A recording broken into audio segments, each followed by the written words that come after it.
Hi, I'm Anthony Tarro, chef and co-owner of Siena Restaurant in Providence, Rhode Island, located at 238 Atwells Avenue in Providence, right in historic Federal Hill. Today I'm going to be making one of those old school dishes, a beef braciole, that's going to be made with a hand of flank or skirt steak.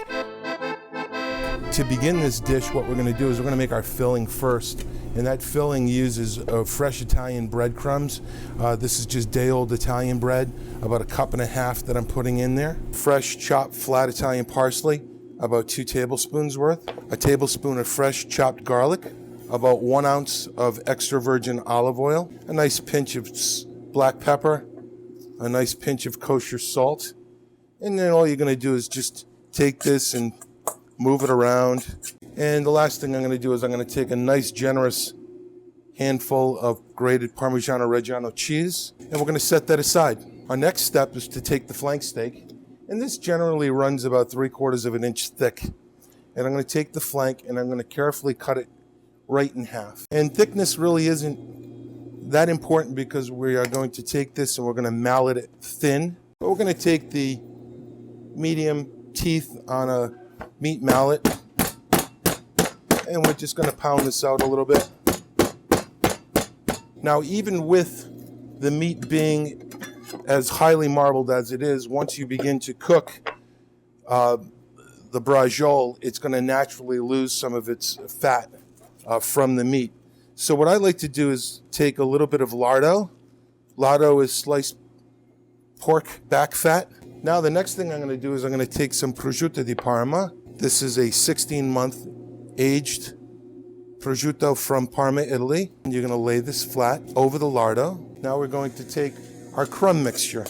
And this crumb mixture, when you touch it, should almost stick together in your hands. So you have that nice crumbly garlic, cheese, bread, olive oil, and flat Italian parsley. Then what we're going to do is we're going to roll each one of the bracioles into a tubular form. And they don't have to be too tight, because if they are, once they cook, they'll tighten up and it'll push the breadcrumb out of the meat itself. So now that we have our nice braciole, we're going to go over to our fry pan and we're going to sear these off. To begin searing, we're going to put our flame on a nice high heat, and we're going to generously coat the bottom of a large saute pan with some extra virgin olive oil. Once the oil begins to get hot, we're going to put the braciole in. And we want these to get to be a nice deep brown color on both sides, but without getting blackness to it. But once you get that nice color on the seam, you want to remove these. And then we're going to introduce our onions to the pan. And we want to be able to let those onions sweat. Once you start to see your onions soften just a little bit, we're going to take some nice red wine. This is a Sangiovese, and just to deglaze the bottom of the pan. Now this red wine's important because on a lesser cut of meat, which is very tough, you need the acidity from the wine in order to help tenderize the meat as it slowly cooks. So we're going to let this reduce by about half its original volume. I'm going to reintroduce the meat back into the pan, allow some of that nice wine to get in there. Now once that wine has reduced, I'm going to take some canned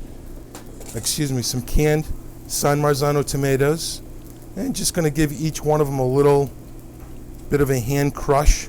So I'm going to add those right in. And then lastly, I'm going to add about 2 cups of beef or veal stock. And this is a batch that I had started a little bit earlier, and you can see that nice, rich, deep color that you're getting from the pan drippings and from the wine. And what we want to do is we want to slow simmer this for about an hour to an hour and a quarter, or until the beef is tender. I'll arrange our braciole on top. And there you have beef braciole with fresh gemelli pasta.